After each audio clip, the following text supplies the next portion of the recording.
Bonjour, bienvenue sur Crypto Ali, j'espère que vous allez bien aujourd'hui. Alors, on commence sans tarder avec le prix du XRP qui est à 30 cents 96 avec les marchés qui sont en hausse de 4,1%. XRP tire de la patte de 9% depuis 24 heures. Alors, sinon, Fiat Leak, on a eu ici une belle montée du XRP, mais suivie de la nouvelle que je vais vous lire ici, Bitstamp, qui vont arrêter le trading de la paire XRP aux États-Unis seulement. OK, là, ça l'a pas traduit ici, là. C'est pour les États-Unis. On va en venir tantôt. C'est la première nouvelle de la journée. Alors, c'est pour ça qu'il y a eu cette drop-là, suite à cette nouvelle-là, que Bitstamp vont arrêter le 8 janvier de trader la paire XRP à cause de la SEC l'autre jour. Alors, on va la lire tout de suite, la nouvelle. Ça dit que depuis la nouvelle de la SEC, contre Ripple, avec lequel allège, OK? Ils allèguent, excusez-moi, ils allèguent, OK? Accuser quelqu'un, c'est pas pareil que alléguer, là. Ils allèguent que XRP est une sécurité. Alors, ils vont arrêter le trading pour les dépôts de XRP pour les clients des États-Unis. Alors, moi, ça ne consomme pas, ça ne consomme pas vous autres non plus en France.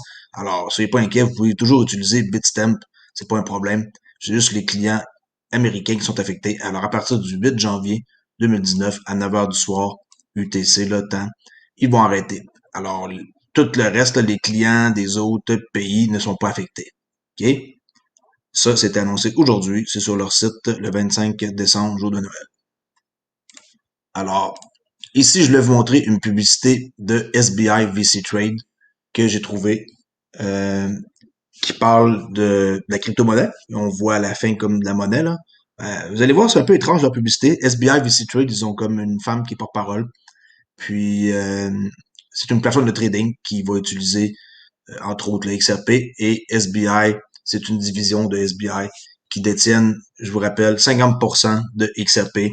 Et on va voir tantôt qu'est-ce que le monsieur Kitao dit par rapport à XRP et de ne pas être inquiet que ça va ça va avoir un impact mineur sur qu'est-ce qui vient d'arriver avec la SEC. Alors, je vous montre la publicité à l'instant, je vais grossir l'image. OK, c'est parti. トレーディングの世界は未知の世界。わからないこともたくさんあるよね。On va voir à la fin 例えば暗号資産。des espèces de pièces de crypto-monnaie comme on voit présentement là. OK. 見てみたい世界。C'est pas évident à voir par exemple. On l'a vu XRP vite fait. 近くに Bitcoin, わかれば変わる暗号資産。 Bitcoin, XRP, là, c'est pas très évident pour nous. Mais eux, c'est leur genre de nouvelles qu'ils font là. C'est トレーディングの世界は c'est spécial. Là. Je vais juste vous montrer ça. Ici, on voit la lettre que M. Kitao a écrite le 24 décembre, qui dit ici que leur investissement, leur ratio Ripple équivaut à 8,76% du total de leur investissement direct de 5,81%. Alors, 8,76%. Et sachez une chose, qui est 90% des clients de Ripple sont à l'extérieur des États-Unis. OK? 90% des clients sont à l'extérieur des États-Unis. Alors ça, si ça vous sonne pas une cloche, écoutez, il n'y a rien de grave dans ça là, avec la SEC. Là. Ici, 80% du volume d'échange est à l'extérieur des États-Unis. Alors, 20% seulement de tous les échanges de XRP égale USA. OK? Bon, alors c'est sûr que quand il y a une nouvelle comme Bitstamp ici annonce ça, le prix va baisser, il va recovery, là, il va revenir un peu à où ce qu'il était. Alors, c'est sûr que 20%, ça a un impact, mais 20%, c'est juste 20% là. C'est pas nécessairement énorme. Alors, si c'était 70% du volume qui avait un impact, j'aurais probablement vendu mes XRP, là, mais à 20%, je suis pas, on n'a pas été inquiet. Alors, lui, ici, dans la lettre que vous pouvez lire par vous-même, là, on peut voir que 90% des clients sont des clients à l'extérieur des States. Là. Moi, ça m'inquiète pas pour tout. OK? Surtout venant de la part de cet homme-là qui est vraiment super puissant et qui est en train de monter l'infrastructure qui va permettre à Ripple au Japon de connaître XRP, là, de connaître un énorme succès. Alors, that's it pour cette nouvelle-là. On passe à la prochaine. L'avocat de Ripple dit qu'il y a une question juridique au centre de la poursuite. On va voir ici qu'est-ce que ça dit, c'est très intéressant. L'avocat général de Ripple, Stu Alderotti, affirme qu'il y a une seule question juridique au centre des accusations de la Security Exchange Commission, la SEC, des États-Unis, qui a déposé contre la société des paiements de San Francisco, Ripple, une plainte.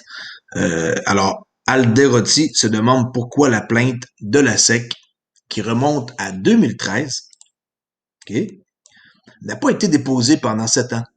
Pourquoi qu'il y a une plainte, mais qu'il dépose juste 7 ans plus tard? Il dit également que la SEC n'a pas fourni toute l'histoire. Il n'y a pas d'allégation de fraude ou de fausse déclaration. Il y a une question juridique. Certaines des distributions de XRP, de Ripple, constituaient-elles un contrat d'investissement? Nous sommes impatients de plaider cela devant les tribunaux et de fournir à l'industrie la clarté qu'elle mérite. Okay? La clarté, c'est ça qu'il faut que le domaine de la crypto-monnaie réussit à avoir. Et c'est ça que Brian Brooks aussi a promis, qu'il allait avoir de la clarté dans tout ce qui est technologie blockchain, crypto-monnaie. Alors, comme toujours, la SEC a sélectionné et tronqué les faits, les citations, etc., du volume global de transactions. L'avocat de Ripple a également déclaré que la plainte de la SEC allait à l'encontre d'autres classifications faites par le gouvernement américain. Et je vous rappelle ici, regardez qu'est-ce que le gouvernement américain a déjà dit à propos de Ripple, okay? Bon, XRP, excusez-moi. En 2015, le gouvernement américain a conclu que XRP était une monnaie virtuelle. C'est pas moi qui le dis, là. En 2015, le gouvernement américain a conclu que XRP était une monnaie virtuelle. La dernière fois que j'ai vérifié, on parle de l'avocat qui parle, qui encore, la SEC fait toujours partie du gouvernement américain. Voici le côté positif de la chose. L'industrie obtiendra enfin une clarté qu'elle mérite. Au revoir le test oh oui, bonjour le test Ripple.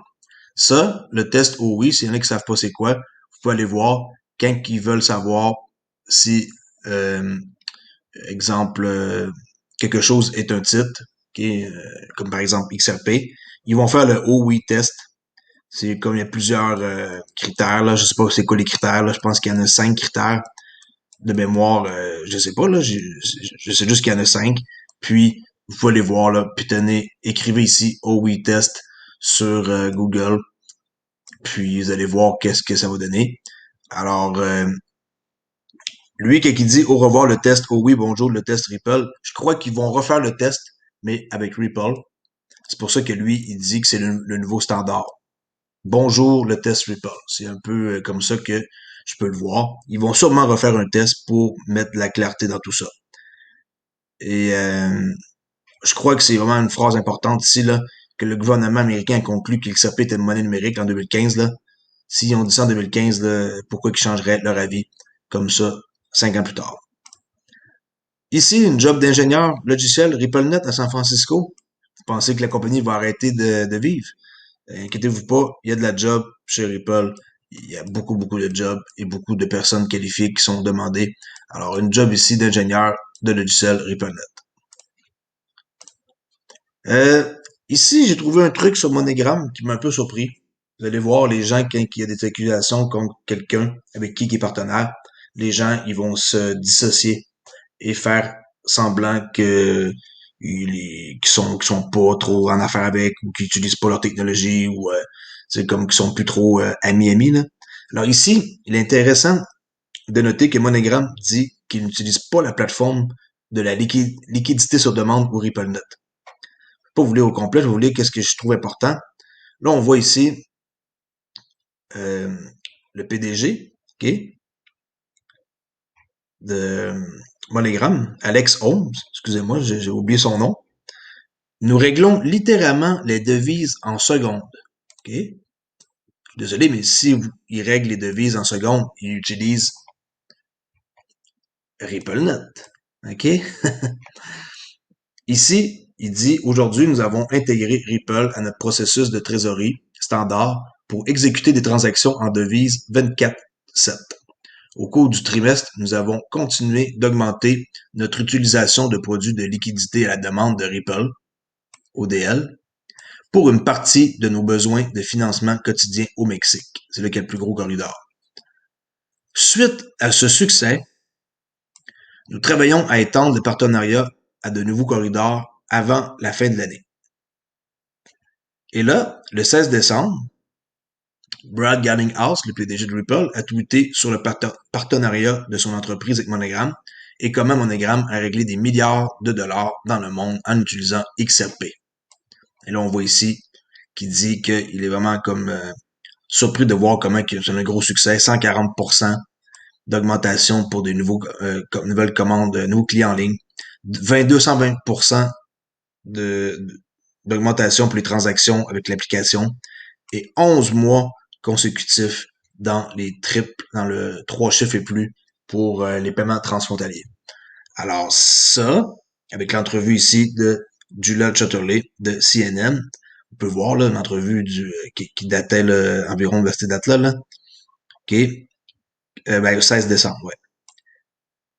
Que l'entrevue est vraiment positive, puis même lui, il mentionne qu'il est vraiment content d'utiliser RippleNet. Et là, 6 jours plus tard, M. Holmes dit que la SEC américaine, vu que la SEC américaine a annoncé qu'elle avait intenté une action contre Ripple Lab et ses deux dirigeants, lui, quelques jours suivants, comme on peut voir ici, mentionne que pour se distancer de son partenaire de Ripple, comme si que maintenant il connaît comme presque plus Ripple, là, en gros. Là. La société n'a actuellement pas été notifiée, il parle de sa société à lui, ou n'a pas été informée de tout impact négatif sur son accord commercial avec Ripple, mais continuera à surveiller tout impact potentiel au fur et à mesure de l'évolution du procès. MoneyGram a un accord commercial avec Ripple depuis juin 2019. C'est pour 2 ans, là, jusqu'en 2021. Ce qui représente l'utilisation de la plateforme de trading blockchain ODL et Ripple pour l'achat ou la vente de 4 devises. MoneyGram a continué à utiliser ses autres contreparties de FX Trading, ils ont aussi un autre truc qu'eux autres qui utilisent, traditionnel, pendant toute la durée de l'accord avec Ripple.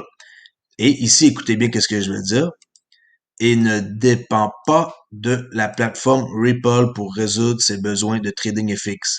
Je vais vous répéter, c'est MoneyGram qui dit ça. Ils font affaire avec eux depuis 2 ans, sont satisfaits, blablabla.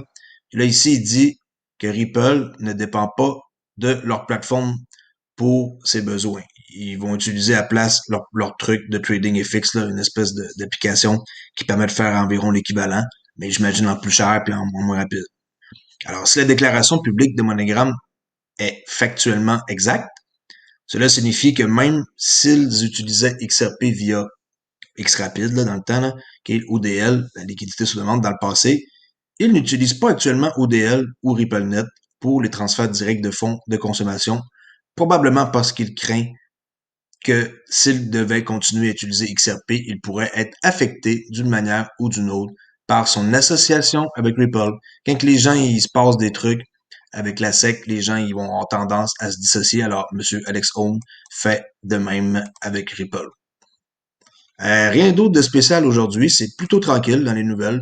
On est quand même Noël, on est le 25, puis les nouvelles, ça tourne toutes alentour de la SEC. Alors, on voit ici, après la nouvelle de Bitstamp, qu'il y a eu un dump, là, ben, les gens, ils ont enlevé leur argent de Bitstamp, puis ils l'ont converti en quelque chose d'autre, ou ils l'ont envoyé juste ailleurs, puis après ça, ils vont acheter des XRP ailleurs ou pas. Et après ça, il y a eu un beau recovery, mais après ça, pas plus que ça sans succès, là. Et là, le prix, il fait n'importe quoi, il va nulle part. Et ça, ici, on peut voir le robot là que on peut utiliser. J'en ai 2. Lui aussi, il fait pour la crypto. Comme par exemple, je veux acheter présentement, OK, en mettant du 5 pour 1, je peux acheter. Alors là, c'est de placer un ordre au marché, là. Il n'y a pas de raison de payer un prix plus bas ou tout ça, là. Un ordre direct au marché. On voit ici que je suis dans une transaction, XRP USD, le prix que j'ai acheté, le prix de mon stop loss est ici. Alors, un stop loss de 82 $ et si ça monte ici à mon take profit, c'est 413. Alors, je risque peu pour faire beaucoup. Alors, je vais laisser aller la trade, là. pour mon simple plaisir. Et je rappelle que ça, c'est un compte démo, là, c'est pas mon vrai compte. Mon vrai compte, je vais utiliser Oanda ici pour trader live avec d'avoir argent dans le Forex. Alors, c'est tout pour aujourd'hui. J'espère que ça vous a intéressé. S'il y en a qui veulent suivre ma formation de Forex en 4 étapes simples, vous êtes les bienvenus. 70% de succès, 149 $, seulement un prix une fois dans toute votre vie. C'est alors du soutien tout au long de votre future carrière, si je peux dire. Alors, contactez-moi, olivier.thibault@yahoo.com, payable par PayPal. Sinon, j'ai un robot qui est semblable à celui-ci. C'est juste que les fonctions sont un petit peu différentes et il peut aussi trader la crypto à ma grande surprise pour 14,99 $, là. OK, MetaTrader 4, juste pour être sûr, là. MetaTrader 5, ça fait pas pour les téléphones non plus, là. MetaTrader 4. Alors, même affaire, contactez-moi. 14,99 $, un petit robot qui va faire le même job que ça. Ça vous permet de contrôler vos émotions et de ne pas jouer avec les paramètres. Comme par exemple, supposons que je voudrais mettre mon stop plus bas, comme ça. Lui, qu'est-ce qu'il va faire? Vous avez vu, il l'a remis à sa place. Alors, si vous dites, ah, le prix descend, merde, qu'est-ce que je vais faire? Je vais baisser mon stop.